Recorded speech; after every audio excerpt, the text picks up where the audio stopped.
Well, hello. My name is Jeff the Verb, spoken word artist committed to self-fulfillment and cultural responsibility. And this right here, this is about to be a Royal Conversations at Dream Cafe. Cafe sponsored by People's Power, by People's Dreams. But a Royal Conversation is about to be a conversation, a panel, and a performance, all based on how we can be better men in society. So come on through and get tuned in too.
Hello everyone, my name is Amaris. I'm the hostess of a Royal Conversation. We're going to go ahead and kick the program off, and I want to introduce to you Miss Tanesha Smart. She's Miss Mississippi Plus America, and she has a platform on the wholeness of man. She seeks to call forth the king in men, the authentic beauty in women, and provide a safe haven for children through anti-bullying. So we're going to introduce her to this. It's an honor to be before you. As she mentioned, my name is Tanesha Smart. I'm your Miss Mississippi Plus America 2015. And yes, my platform is the wholeness of man. When I got into pageantry, I never wanted to do it because it wasn't appealing to me to be in a dress and gown and all that stuff. But when I found out that this pageant had a position where you have to have a platform, you have to have something that you stand for, I was all in. I was at a point where I was actually amongst millionaires, going to different places and in these seminars, and I stood up one day and asked the question, what do you do when you know that there's greatness in you, but you can't get it out? And so they all had something to say. All these women had something to say, but none of them had the answer. And it's because you can teach skill, but you cannot teach anointing. When there's a gift inside of you, it takes God to pull it out. And so he's done that through this pageant. So the wholeness of man is my platform. And like I said, seeking to call forth the king in men, because I'm actually a person that went through a divorce. When it comes to the beauty in women and the authentic beauty in women, I believe that we are told so often that we have to nip and tuck and glue and put on Spanx and put that on. And you know, everybody has something to say about our image, but we've lost what God had to say about us. So my passion is to speak into women and pull that beauty out, pull that gift out, help people to recognize what their purpose is and who they actually were before the world took a toll. And when it comes to the anti-bullying piece, there are people now, grown-ups, that are still affected by what happened to them when they were children. I understand that it's my duty to not be a servant and a leader to some people, but I have to be a servant and a leader to everybody. And a lot of times I went through things and I was so mad at God, and I didn't understand, why am I going through all these things? But now I understand. It's so that I can reach who he wants me to reach. Absolutely. And now it's all worth it. I can't say I like going through storms, but I wouldn't trade it. So just to go back to the Royal Conversation and to speak into our men tonight, I just want to tell you, as a daughter that never met or saw my father, the last time I talked to him, I was in the 6th grade. Wow. So if one of you is my dad, I wouldn't know it. You know, that's just the way it is. Can I tell you that as a daughter, we need you? Can I tell you that? Because I needed that love. I wasn't a very promiscuous person, but I looked for love in other places. And I'm like, okay, well, if you love me, I'll give you this. You know, I'll give you me. I'll cook for you. I'll do whatever it is. But if I had a man, my father, to affirm me, right, then I would have known my value. So can I tell you that you're valuable? When we're in a society where a woman is talked about and put down because she wants to be physically fit, and they say she looks like a man, but on the flip side, we have a man that is trying to change his body to be a woman, and he's praised. Can I tell you that we need you? We need our kings. And as women, we have to fight for them. We gotta fight. We gotta fight through prayer. We gotta fight through affirmation. It's okay. I had to learn, in which I don't have a problem with submission myself. I just don't. And I know that's only God. I just don't. I don't have a problem with submission. That's getting under the vision of what the man of God has, what's going on in the house, getting underneath that vision, coming together and making some things happen, breaking out of the system. So as women, can I encourage you and just implore you, let's pour into our men and build them up. So now we're going to get into the conversation piece. I'm going to introduce our panelists, and they're going to tell you a little bit about who they are and what they do. So we're going to bring it to the stage. Steve, I got to move some chairs around in a minute. But Stevie Baggs, this gentleman here, we're going to bring up Trey Daniels and Tribble. Okay, so the first question that I'm going to kick off, and they're going to be able to speak for any other men or anybody else in the audience who wants to speak. You guys can come up if you want to say something. So the first question that I have is, what's it like being a black man in America? How do you, feel in the midst of everything that's going on? What it means for me to be a black man in America. So I feel empowered as a black man, but at the same time I'm hidden. I'm hidden as a black man. I think sports has a synonymous relationship to it. Bro, like it's slavery all over again, to an extent. To a large extent. To a large extent. And it's what can you do for us? I see that you have a talent, let me use that. And right after that game is over, you hit it. You're back to reality. It really hit me home. It really hit home when I felt that way overseas. I know I already felt it in America. But to know that the vision of a black man is the same in a whole other continent, to an extent, that infuriated me. So it's what can we do now that I think just hangs us up. Like, we all have different crafts, we all have different gifts, but what can we do now? And what can we do now as black men, as empowered black men, as educated black men, to break down that when it's said and done in your craft, you go back to a new reality. And I think it starts with us. For example, if I think that all the power I have is in the saxophone, it can't stop with that. The saxophone, the music is just something I do. It's not who I am. So at first, we have to know that if we're poets, if we're queens, if we're kings, and in our crafts, our deity can't stop at our craft. Because if somebody takes a saxophone away from me and I have no more power, you have it now. It's whoever took it away from me has that power. So for me, it's a relationship with God. I'm glad you talked about that. I'm glad you talked about that. My name is Tribble. I'm also an author. I'm an empowerment and life coach. I'm here in Atlanta past 2.5 years by way of Cincinnati, Ohio. The reason I'm here in Atlanta is because I got a call from my Heavenly Father about leaving where I was at, that He had something else for me. And those that don't know me, I left everything. When I say everything, I mean I had a $500,000 home, jet skis, cars, trucks, whatever. Took my clothes and my car and I left. Stayed with a buddy. Jerry can attest to what I'm saying. For about 7 months. Didn't work for about a year. Just letting God pour into me what it is that He wanted me to do. So, because again, as the second time in my life, I was forced to find my why, my purpose, my design for living. And that was what my book was actually birthed out of that transition. And I'm here now just to empower, uplift, speak to the king of the kings, speak to the queens and the queens and sisters that I see. I wasn't proud to be a black man until my last year of college.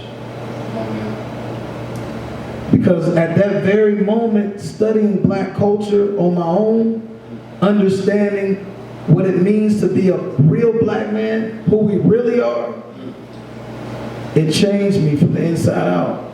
And I realized that we were the originators of everything. And they took something we started and capitalized on it and made us the workhorses for it. Being a black man in society has taught me to read. It's taught to read the word and develop a relationship with God for myself. Right. It's taught me to go against popular opinion or what people say, what preachers say about the word. It's taught me to dig deeper than what I see on the outside. Because it's something deeper than what they're showing me in my face. So being a black man has taught me to be an investigator of the truth. Subconsciously, because subconscious is really where we are attacked. So let me get back to the word death. And this will answer your question about being a black man in America. In the middle of the word death, you have the word eat. I often talk about this. Because see, my book, Greater Than the Game, I'm here to take people to Super Bowl in the game of life. That's what I'm here for, because guess what? The game is being played on us every single day.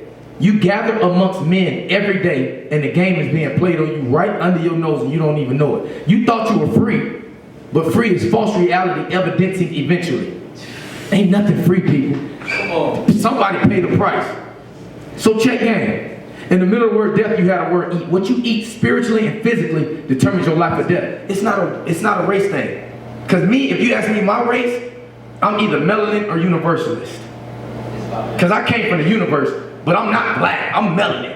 That's what I meant to say about being a black man in America. I'm not a black man in America. I'm filled with melanin. And that's the reason why they hate us, because we can do something that they can't do. We can change a race with melanin, which is what they sell and buy for more than silver, gold, and platinum right now on the market. And this is not against you, brother. I'm just saying, because this is what our leaders, man, we looking to them to tell us the truth. The truth hurts, but the truth will set you free.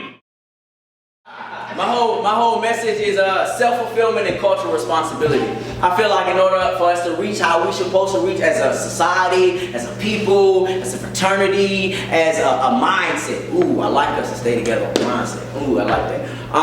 Is for us to love ourselves really hard so we can love somebody else even harder. It makes it that much easier when you get okay with yourself. See, I'm not a poet, I'm a pimp, but by now, you should know it by now. You should be flowing in that river I spoke of in the chorus. Go on and lean over and crack one of those message bottles open. Allow that message to flow from concept to comprehension. Some wonder why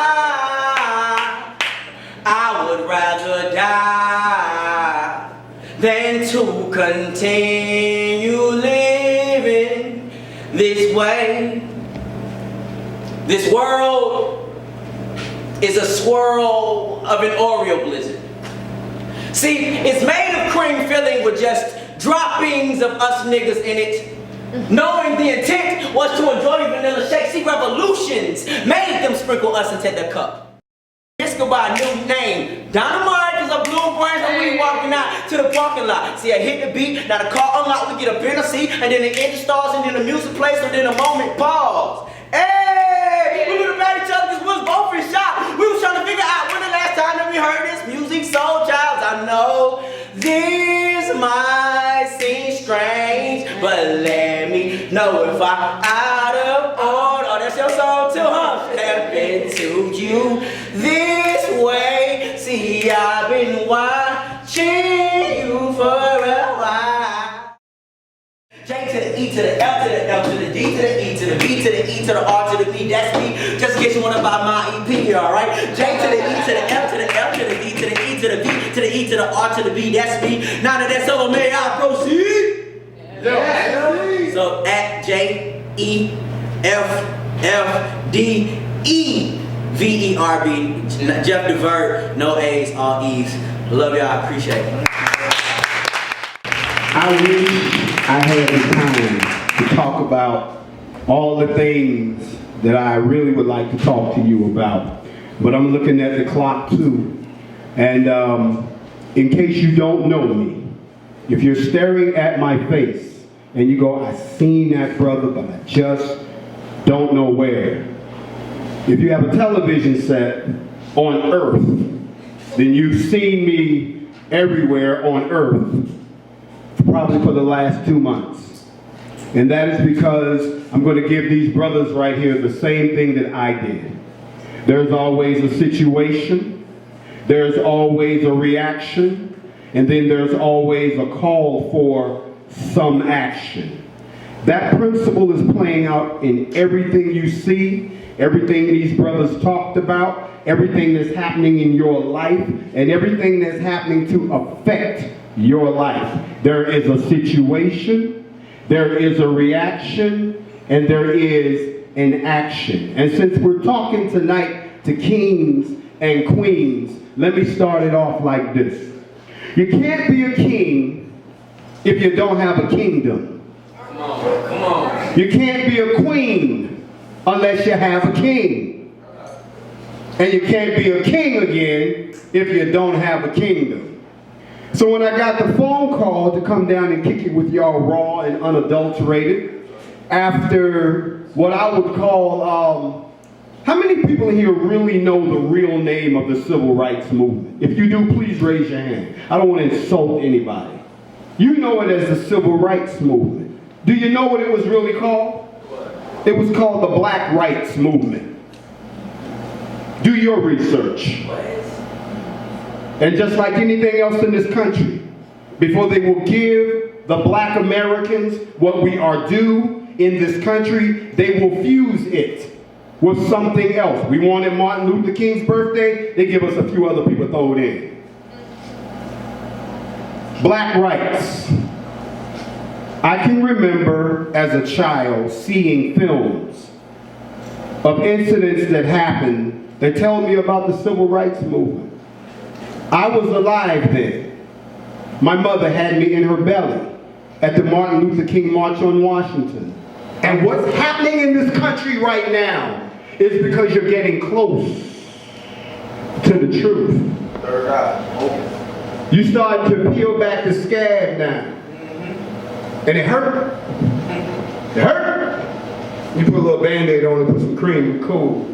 But I'm ripping off the Band-Aid and I'm tearing off the scab and I'm pouring some iodine in it. And my old school folks know when they put that iodine on you, oh, ain't no time to be brave. Go ahead, bitch up. I was a bitch. But I was healed.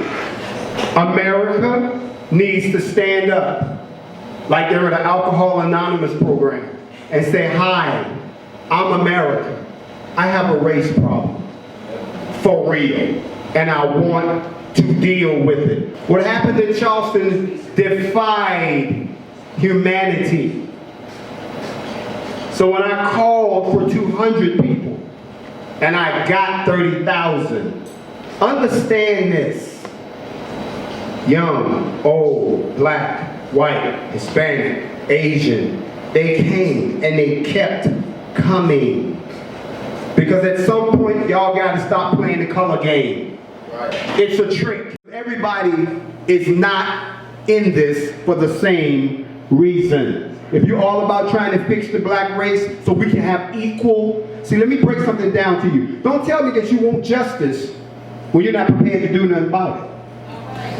I don't want to hear no more, no justice, no peace. Let me tell you why.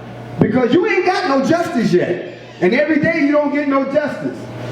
This movement, this renaissance of us, this conversation we having, this trying to reclaim our sisters, to help our brothers who fading away, this has been building for a few years, y'all. But this is the year where it's gonna break. And when it breaks, it ain't got crazy yet. It's about to get real crazy.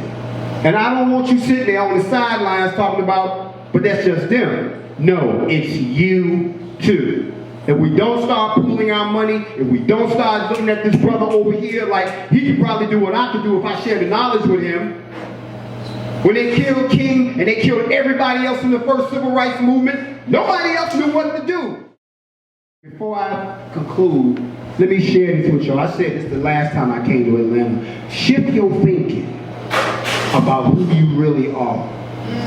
There are almost 47 million of you all. Stop believing the media. Don't do it. It will brainwash you. On that note, I challenge you, brothers, step your game up, sisters, work with the brothers. Thank y'all for your time. God bless you. Anything that was said up here by me or anybody else is not the words or beliefs of Dream Cafe. Dream Cafe is an empowerment center. Anybody can share their art, share their view, but that is not a reflection of Dream Cafe. And so I just want to salute you for your great work, and God bless you.